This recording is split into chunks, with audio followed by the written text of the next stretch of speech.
Բարի օր սիրելի հետևորդներ, արդեն մեր հապալասի բերքահավաքը սկսվել է։ Մենք էլի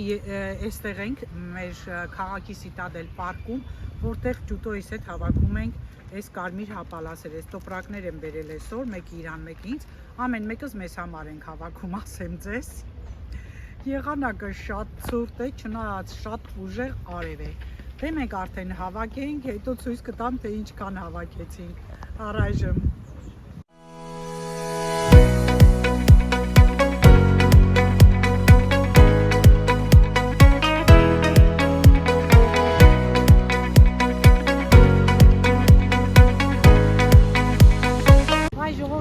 Շատ լավ արև է,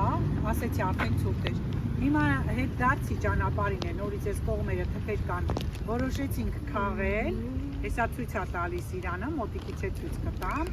Գնացինք այնտեղ Սիտապարկ կա երեխեքի համար հատուկ այգի է։ Խաղացին երեխեքը, ես էլ նստեցի, արև ընդունեցի, հիմա արդեն գնում ենք տուն, բերքահավաքով։ Ժոր ջան, տեսեք, տղես ինչքան է իր համար հավաք է, այդքան շատ ինձ էլ ա ուզում օգնի, չնայած մի քիչ խակեր ա լցնեմ, բայց ասում ա բերքոնն է շատ լցնենք։ Voici de rangette en verre. Հեսա նայեք ինձ սիրուն ա, այս այգին։ Շուշանները, շուշանների տերևները, դեղին ծաղիկներով։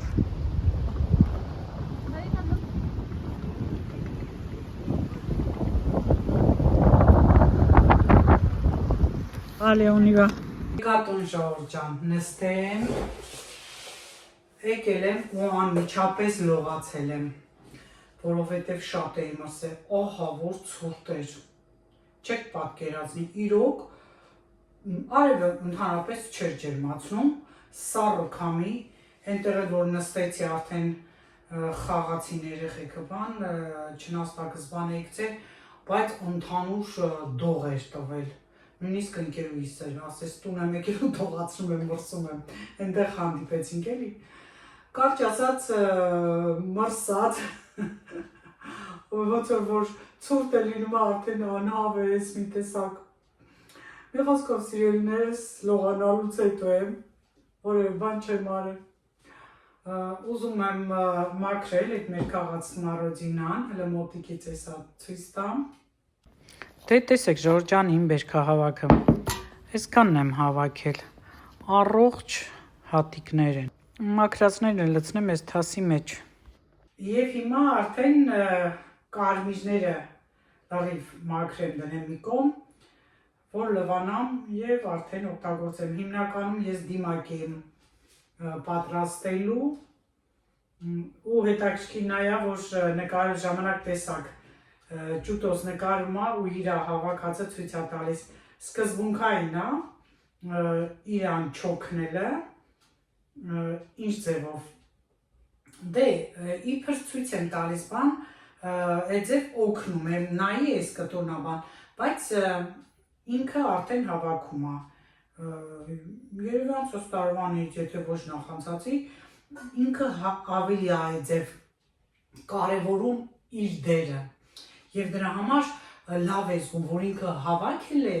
տանելու է իր ընտանիքը օգտվի, ուտի դա։ Եվ արդեն ես դե որ գիտեի չենք ուտելու, ուղղակի վերցնում եմ մի քանի ճյուղեր, դիմակ եմ ուզում դնեմ հենց դրա համար, բայց դե իրեն խոտ չէի բացատրելու, թե ինչի եմ քիչ խաղում, հետո իրոք մրսում էի, հավես չունեի խաղելու, ասում վայ, քիչ ես դու խաղել, սպասի ես քեզ օգնեմ, ու ես ինչքան սպիտակներ կա, վերջ պային ճպրում է, որ ասում ճպրելով օգնում է, ասում չէ, պետք չէ, ասում չէ, քոնը շատ է քիչ, սկզբում ասում արի, որ քիչ է տուր ինձ այդ կանը, ասի չէ ինձ պետք է, դե ասում սպասի, ես քեզ էլի տամ, մի խոսքով իրանից գո, իր կատարած աշխատանքից գո, որ ինքը մի կարևոր գործ արեց, և այստեղ էլ կան նման այգիներ, որ գնում ես, իհարկե խաղում ես, մասնակցում ես բերքահավաքին, վերջում ինչ ուզում ես, վճարում ես, բայց ընթացքում ինչ ուտում ես, քոնն է, Իսկ վճարում ես մատչելի։ Ու կա, որ գնում են երեխեքի հետ, հենց երեխաներին է ձև ցույց տալու, բացատրելու, օգնելու, որ ինչպես կարելի է քաղել, նաև ուսուցողական պահ է, դրա համար սա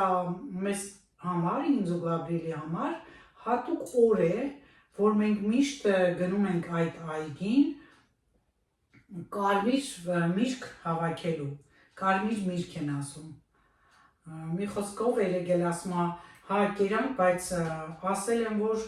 թխվածք թխի մաման, էլի, թխվածքի մեջ օգտագործի, որ ինձ ինչա թե ասելա, ինչ ես ակում, դե խո չէ ասելու դիմակ եմ դնելու կամ բան, ասեցի գատո եմ պատրաստելու, ասում հա մամայիս ասել եմ, որ գատո պատրաստի։ Երեք մաման էլ ասում, հա մոռացա խմոր առնեմ, բան եմ պատրաստելու, զակ ազատվել, պատվեր։ Մի խոսքով, ես էլ այդ նորությունը, որ նաև հետաքրքիր է, ուրախալի է, որ թեկուզ մտածում է ու նկարելու ժամանակ էլ մի հատ չի տրտնջում, ասում եմ, ես դե իրան հարցնում եմ, իհարկե թույլտվություն ունեմ ես ծնողից, բայց իրան էլ եմ հարցնում, ասում եմ, կուզես քեզ ցույց տամ, երբ որ ինքը ուզում է, ես իրեն նկարում եմ, նկատած կլինի, ես կարող եմ իրեն ամեն օր էլ նկարել,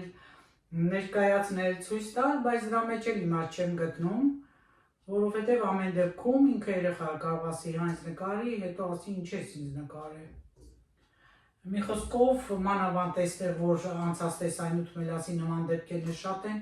մի քիչ զգուշանալ է պետք, շատ ցույց տալ կամ ինչ-որ բան պետք չէ։ Էս էլ է Ժողովուրդ ջան, ինչ-որ միտեղ էլ նաև երեխայի իրավունքների խախտում է, երբ որ դու անընդհատ բան ես դարձնում էլի, առաջնային է երեխային այդպես ցույց ես տալիս։ Մի խոսքով ամեն մեկը մի ձևով է մտածում։ Հիմա եկա ինչ իմացա Ժորժ ջան, հիմա որ ասեմ կզարմանաք, նամակ ստացա, բացում եմ իմ բժշկական ապահովագրությունից էս նամակը եկել, որտեղ ասում է, որ իմ հաշիվը կոտրել են խակերները և իմ հաշվիտակ բնականաբար կա իմ հասցեն, հեռախոսի համար, իմ տվյալները, բանկային հաշիվները, դե մենք ներկայացնում ենք, որ իրենք մեզանից ավտոմատ այդ գումարները ամեն ամիս իմ ապահովագրությունը քաշում են։ Արդեն ասել եմ, մուտյուել են ասում ես, մուտյուել։ Մուտյուելը 30%-ն է ապահովում, ինչ 30%, բժշկական ծառայությունը ենթադրենք 100% պիտի պետությունը ապահովի, բայց պետությունը 70%-ն է ապահովում, 30%-ը դու ապահովագրվում ես։ Երիտասարդները շատերը չեն ապահովագրվում, որովհետև քիչ են օգտվում բժշկությունից։ Եվ եթե անգամ ապահովագրվում են, շատ էժան է։ Տարիքի հետ ապահովագրության արժեքը մեծանում է եւ արդեն թիվ է կազմում։ Կոնկրետ ինձ համար շատ է, ես վճարում եմ 85 եվրո ամեն ամիս, նույն մուտուելի մեջ ենք, կարեն էլ 105 եվրո։ Պատկերացնում եք, ինչքան թանկ է, 105-85, 190 եվրո ամեն ամիս մենք մուծում ենք։ Դրա համար էլ երբեմն, որ ինձ կանչում են բժշկական ստուգումների, շատ դեպքերում գնում եմ կարել մեծից աղում ասում, տեղը հանում ես։ Իհարկե կան ծառայություններ, որ եթե դու ցանկանում ես, կախված թե ինչ ծառայություններ են քեզ մատուցում, կախված այդ ծառայությունից մուծուելի արժեքը կարող է տարբեր լինել։ Կարող է մարդկա ընտրում է նաև ատամների իմպլանտացիա, այդ դեպքում մուծուելը ավելի բարձր թիվ կարժենա։ Կարճ ասած, ծառայությունից ելնելով արժեքները տարբեր են։ Ուրեմն այդ նամակը ինձ ուղարկել են նրա համար, որպեսզի անծանոթ զանգերին չպատասխանեմ, զգուշացնում են, որևէ տեղեկություն, որևէ մեկին չհաղորդեմ, եթե զանգեն ինձ ինչ-որ բաներ փորձեն պարզել։ Այսինքն գողության ևս մի դեպք, որի մասին ես ձեզ բազմաթիվ անգամ ասել եմ, կարող են տարբեր ճանապարհներով մարդկանց խաբել, նույնիսկ մեծահասակներին, որ կանիշում եմ անցած տեսանյութում եմ ասել, եւ գումարներ կորցել։ Սա շատ տարածված է, ոչ միայն Ֆրանսիայում, այլև ամբողջ աշխարհում, Ռուսաստանում, հատկապես թոշակառուներին, ծերերին, իսկ այստեղ արդեն նման ձևով անում են, կոտրում են, հետո որոշ բաներ իմանում են կամ հեռախոսահամար, զանգում են, այդ ճանապարհով են։ Եվ այս օրերի ընթացքում իրոք ես շատ հեռախոսազանգեր եմ ստացել, իդեպ ես ու շատ Ֆրանսիայում ապրող մարդիկ գիտեմ, որ եթե ֆիքսատ չէ, ասենք ինձ մոտ համար ֆիքսատ չէ, ես չեմ պատասխանում այդ հեռախոսահամարին, կապ չունի ով է։ Եթե կարևոր պետական ինչ-որ մի տեղից է, կամ պարտադիր պետական չէ, ինչ-որ կարևոր կազմակերպությունից է, իրենք ձայնային հաղորդագրություն են թողնում եւ արդեն ասում են, որ ինչի համար են զանգել։ Դրա համար նորմալ է, հաղորդագրությունը լսում ենք, եթե ցանկանում ենք նույն համարով հետ ենք զանգում, պատասխանում, եթե պատասխանելու բան չկա, ինչ-որ բան են ֆիքսում։ Կոնկրետ իմ հանդիպումը, եթե հիշում եք թոշակի այդ հարցով, ես հուլիսի 1-ին էի պայմանավորվել, բայց հեռախոսազանգ էր, ինձ զանգեցին, ես չպատասխանեցի, հետո հաղորդագրություն թողեց, որ ես զանգել եմ ձեզ, ձեր հանդիպումը անուլյացիոն ենք անում այդ օրվա, տեղափոխում ենք ուրիշ օր, ձեզ առանձին կգա այդ ուրիշ օրվա, մի խոսքով տվյալները, մի քանի րոպե հետո իմ հեռախոսի արդեն վրա եկավ հաղորդագրություն, որ ձեր հանդիպումը տեղափոխել ենք հուլիսի ենթադրենք 24-ին կամ 27-ին ժամը էս ինչին։ Ահա, այ նման բաներից պետք է զգուշանալ, հատկապես սիրելիներս մի պատասխանեք այն զանգերին, ովքեր ձեզնից պահանջում են ձեր անձնագրի տվյալները, համարները, որոնցով կարող են իրենք շատ վարկեր ձևակերպել հենց ձեր անունով կամ շատ այլ բաներ անել, կարճ ասած, զգուշացեք, ոչ մեկին մի փոխանցեք ձեր քարտերի համարները, ձեր անձնագրի համարները։ Այսքան բան, դե շարունակեմ։ Մյուս քարտս էլ Իվ Ռոշեիններ, այ ինգա ոչինչ, Իվ Ռոշեի այս մի մատս քաղցր էր, չցանկացա քաղցրացնեմ։ Ուրեմն քանի անգամ է, արդեն 2 ամիս չեմ գնացել, դե գնելու բան չունեմ, բայց հարմար ակցիաներ են առաջարկում, բայց դե ինչ անեմ, այդքան կրեմ ու ամեն ինչը ունեմ, լիքը, նույնիսկ պահեստային ֆոնդում ունեմ, բայց դե հիմա գնելու որևէ բանի կարիք չկա, նվերներ են առաջարկում, նույնիսկ անցած անգամվանը շահում էր, անգամ էդ չեմ գնացել, ստուգել ես մեկ այնքան խոշոր է, ստուգել միգուցե ձեր ջնջելով շահել եմ, չնայած չեմ հավատում, ես կյանքում ոչինչ չեմ շահում։ Որս էց ասում կարելը մեկ ասա, չէ շահել ես, բա ինչ չես շահել, լատարյետ ինձ աշահել։ Էս, արդեն օրանժս քարտը գործում է, օրեր նշանակված, արդեն ամսի 9 ներառյալ SFR-ում մնացի և հիմա օրանժի բաժանորդ առա։ Գոհ եմ, դրսում էինք, կապը լավ էր, տենց ինչ-որ հատուկ բան չնկատեցի, հետոն ցույց կտա ինչպես է, որ ես դրսում շատ եմ էլի, դե ինտերնետ օգտագործում, տանը դե տնային ինտերնետ ունենք, էստեղ գիտեք ոնց է, գումարը իհարկե ես պիտի վճարեմ ամսական 15 եվրո հենց հեռախոսի համար, բայց դա նրա համար է ինձ թվում է, որ մեր ինտերնետը օրանժինն է, այսինքն մեր հեռուստացույցի ինտերնետը, ես ձեր ասեմ ավելի պարզ լինի, այդ ապարատը որ կա, բոքս են ասում ես դա օրանժինն է, դրա համար մատչելի է, չնայած SFR-ում մեր էլի բոքսը իրանցն էր, բայց ես վճարում էի 20 եվրո, հələ որ բոքսը հանեցինք, իմը դարձրեցինք 28 եվրո, այ 2 տարի ավելով 28 եվրո մուծում էի, ու առանց իմ համաձայնության, ինձ պատասխանատվության ենթարկելու նմանատիպ փաստաթղթի տակ էի ստորագրել տվել, այ դա էր ինձ զարմացրել, հիմա արդեն դաս կար, ես ես մարդն ացրի ինձ այդ ձևի պարտավորեցնող անգաժման, այդ ձև են ասում, ասեց ոչ, առանց անգաժման, այսինքն պարտավորված չեմ ես իրենց կապի հետ որևէ բան անելու հետագայում։ Երբ կուզեմ դուրս կգամ, երբ կուզեմ չեմ դուրս գա։ Ու դա շատ ավելի լավ առավելություն է տալիս։ Իդեպ շատ են բողոքում SFR-ից, անձամբ իմ շրջապատում է շատ մարդիկ կան։ Մի խոսքով Ժորժ ջան, այդ մի գործն էլ արեցի, վերջացրեցի։ Էլ ինչ կար անելու, որ ասեցի։ Այս ձև, այստեղի գործերով արդեն բժշկական ստուգումներ էլ չունեմ, մնաց սիրտս հուլիսի վերջին։ Դե այստեղ իրենք ուղարկում են ամեն տարի կամ 2 տարին մեկ դու որոշ այդպես բժշկական ստուգումներ ես անցնում։ Մարդիկ կան սիրում են գնալ բժշկի, օրինակ ես, մարդիկ էլ կան չեն սիրում գնալ, չեն գնում, կապ չունի, որ երկրում են ապրում, այնպես չի, որ ես այստեղ եմ գնում, ես Հայաստանում էլ միշտ գնում էի տարեկան ստուգումների։ Ես իմ սովորություն է, միգուցե, որ փոքր ժամանակ հիվանդացել եմ, հաճախ եմ հիվանդացել փոքր ժամանակ,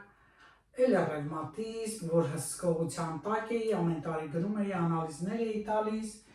դրանից հետո դեղնակ, նորից ստուգումներ, նորից անընդհատ հսկողության տակ, լեղապարկ,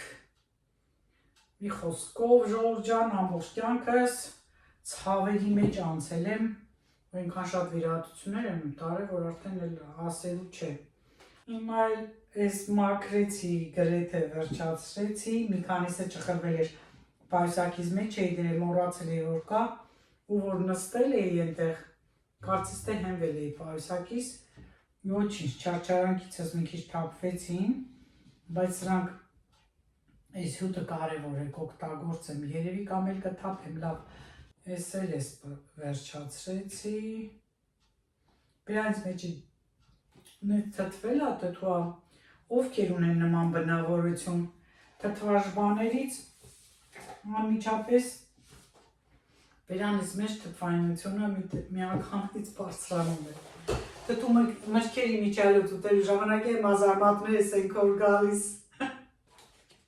Ահա, մաքրեցի, շատ լավ, ահագին է սա, խոշորահատիկները միգուցե ուտվեն, քաղցր լինեն, ես դե թթվաժոր չեմ սիրում, չեմ ուտի, բայց դե լավ է, այստեղ շատ թանկ արժե, հիմա կիլոգրամ ու չգիտեմ ինչքան է, բայց սրանից քիչը վճարում ենք 5 եվրո, թե ինչքան։ Եմ ես ընթացքում դրել տավարի միս եփվել է արդեն, ուզում եմ ոսպով ապուր պատրաստել, չնայած ոսպով ապուր առանց մսել է համեղ, բայց դե սովորություն է, ես երևի թե դա կախված է ամեն մարդու ընտանիքից, օրինակ Արարատյան դաշտավայրի երևի ժողովուրդը կհաստատեն, Կարենն էլ է միշտ ինձ ասում, ինչի մակարոնով մսով ճաշ չես եփում, օրինակ մեր տանը մակարոնով մսով ճաշ ես չեմ հիշում, միգուցե եփել եմ մամաս, հələ քույրիկներս կարծնեմ, բայց չեմ հիշում, որ մենք նման ճաշեր են եփել, մեր կողմերում շատ մսով սոուսն է տարածված եղել, մենք չենք եփել, կարող է վանաձորցին էլ գիրովականցին էլ է եփել լոռեցին, չգիտեմ, հələ գրեք մեկնաբանություններում իմանամ, Ժորժ ջան, դե իմ ասա ես դատարկեմ լվանամ այս ամանը, շատ հարմար թաս է, փայտից եմ, մաքուր փայտ է, և արդեն պատրաստվեմ ապուրս եփելու։ Տեսեք Ժորժ ջան, մեջերը շատ խոշորներ կային, չգիտեմ այս չափի, և քաղցր էին, պատկերացրեք կարմիր գույնը, մուգ գույները, միգուցե նրանք էլ են, չգիտեմ, բայց չեմ համարձակում մի քիչ բացերը, մի քանի հատ այսպես կարմիրներ փորձեցի, շատ քաղցր էին։ Ահա, միսը արդեն պատրաստ է։ Մարացնում եմ մսակտորները, մի լավ տապակում եմ սոխարեցի հետ, հետո արդեն ջուրը կավելացնեմ և կարտոֆիլը, հա այդ ընթացքում նաև համեմունքներ։ Ոսպով ապուրը Ժորժ ջան, հոտը շատ անուշ է, հիմա լցնեմ և համտեսեմ։ Դե տեսեք ինչքան համեղ ու ախորժելի ապուր եմ պատրաստել, ժողովուրդ ջան, շատ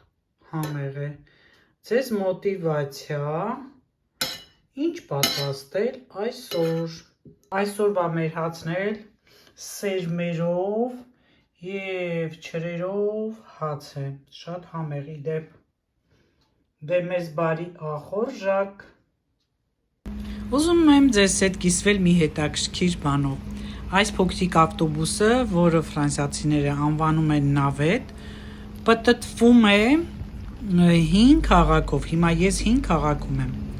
անձրև է գալիս այս պահին, և մարդիկ, որտեղ որ պատահում է, կանգնեցնում են այս նավետը, զարմանալի է, բայց փաստ է, կարևոր չէ փողոցի որ հատվածում է, որտեղ են, բա ժողովուրդ ջան, էս էլ Ֆրանսիան։